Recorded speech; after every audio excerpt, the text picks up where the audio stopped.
Even more details coming out about Vince McMahon hacking away at WWE SmackDown script this week. Huge news on SummerSlam. Major news on what Paul Heyman in a match that Paul Heyman, because we all know, Paul Heyman does have some sort of say. He has his fingerprints on what happens on Raw and, what goes down on pay-per-views and what matches to be pulled.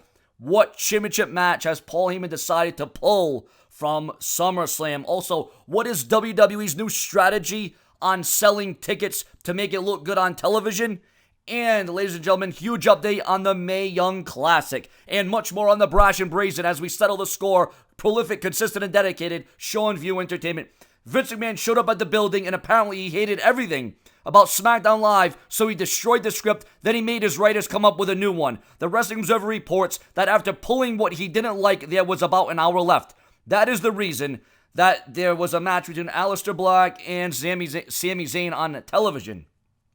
McMahon decided to can that match for SummerSlam and have it on SmackDown Live because it was still TV time to space. This means that Vince McMahon essentially erased 2 hours worth of programming and only came up with an hour to replace it. That is a big difference, and it also makes us wonder if he will be doing the same thing once WWE makes the Blue Brain crossover to Fox in the month of October. Viewers and subscribers, essentially, Vince McMahon, maybe, the guy doesn't believe in a day off. He's a very hard worker. Vince McMahon is a very intricate and essential part of WWE, but maybe he just should take a little step back, relax, have a cup of tea, have a cup of coffee, just relax and let the show go in motion and let the creative team do what they need to do before changing things. Because who knows, maybe what creative had, maybe it was good. Who knows, maybe it was great, but McMahon could have ruined that. Talk about ruining the ticket prices. The tickets that are being sold for Toronto for the SummerSlam extravaganza are not doing well at all. Even on the secondary markets, the SummerSlam tickets are scary low for the Toronto events. And, usually WWE is a hotbed in Canada. WWE usually is very popular over there, very polarizing. But this year, SummerSlam, remember viewers, next year, SummerSlam coming in Boston, which I'll be there in Boston, SmackDown, Raw, NXT, and SummerSlam. Next year, emanate. Next year, strong rumors that due to the low ticket sales and the low interest in SummerSlam, that next year's SummerSlam could very well be the final SummerSlam, and maybe they'll replace it with Bash at the Beach or the Great American Bash. Again, that's just rumors, because here on SeanzView, we do discuss rumors, news, and headlines, and that's what SeanzView Entertainment does all the time. Remember, it's so important to share my videos on Facebook and Twitter, because the Brash one will always be here. Huge news on what championship matches at SummerSlam will be happening and won't be happening. We already know that two other matches have been pulled from SummerSlam. One of them being Ali going one-on-one with the Intercontinental Champion, Shinsuke Nakamura. Yes, ladies and gentlemen, that match was to take place.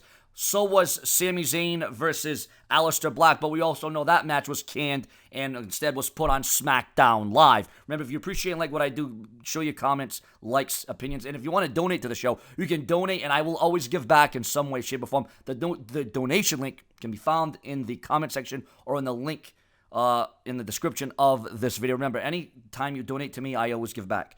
But yes, Paul Heyman has canceled the championship match at SummerSlam, and that championship match is the WWE Women's Tag Team title match. That match was going to take place at SummerSlam, but on the second part of this, there's talk that there will be another match added to SummerSlam, albeit it may be a short match, and it may serve as an emphatic statement. And ladies and gentlemen, I have been getting asked a lot of questions, a lot of feedback, as the Brash one always does. I read the comments, I give them a heart, I give you a reply, I give you a response, I give you a retort. Sean, what about the Mae Young Classic? What is going on with the Mae Young Classic? Well, we all know that the Mae Young Classic is usually held around this time, right? Around the summer, around SummerSlam, either after or before SummerSlam, the hottest extravaganza of the year. Although I'm not so sure that SummerSlam's a scorcher this year. And that's not SummerSlam's fault. That's the creative. It's the fact that the WWE has run out of time. They don't know what to do. They don't know where they're going. But the Mae Young Classic obviously is not happening right now. That's not to say that it's canceled altogether. There are still a few more months to go in the month. So it's not out of the question that the Mae Young Classic is held. So there's still a chance that the Mae Young Classic could be held by the end of the year. Maybe around Survivor Series, as that would revolve around another big event being Survivor Series, kind of like SummerSlam. And ladies and gentlemen, last but not least, how is the WWE coming up with a new plan? What is the WWE's new strategy for selling tickets to television tapings? Well, we all know the WWE are far from a sellout. They're far from a jam-packed house nowadays. Reportedly, SummerSlam, actually on the ticket sales, SummerSlam is the only event that will be sold out. Raw, SmackDown, and NXT are doing horrible as it concerns ticket sales. But the WWE's new method is that they're going to only sell the seats that are on the camera side, so it looks like it's filled to capacity. So it makes the WWE look good on television. And then what they'll do is they'll open up more seats. So that's the WWE's new strategy, to sell all the seats. So it's not a packed house. They're going to sell all the seats that are on the camera. So it looks visibly good on TV. So it will look like a strong audience. And then from there, the WWE will open up more seats. But yeah, Raw, WWE, SmackDown, pay-per-views, this is not a good trend if they have to resort to something like this. Your comment, your opinion. Stay tuned for the top stories, rumors, news, gossip, and headlines, speculation in WWE on the Face of Books this place. More to come. Subscribe.